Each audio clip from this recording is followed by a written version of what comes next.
Lung kham na te ka tua changin da mama ka om lain ka ngai tuain ka kipakhi tu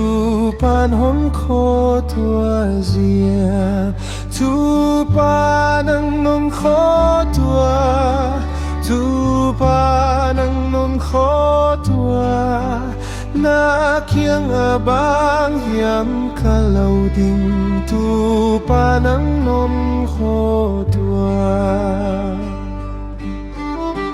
dam sung om ding dan khwal nain ka lung sim hi buai mama zong lung gim na bang ka tua chiang tu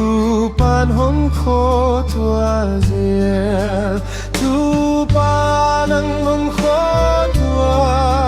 tu panang nom kho tua na kiang abang yam kanang dong tu panang nom kho tua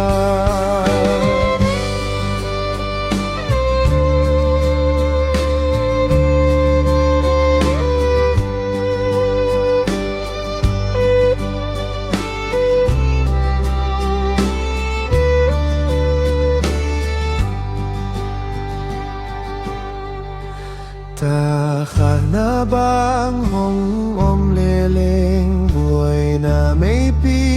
in hon tuam zong ki pakin ka om zel zel ding tu pan hon kho tua zie tu pan ang nom kho tua tu pan ang nom kho tua na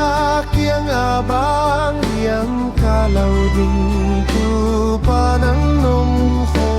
tua tu panang nom kho tua tu panang nom kho tua na kiang abang yam kalau ding tu panang nom kho tua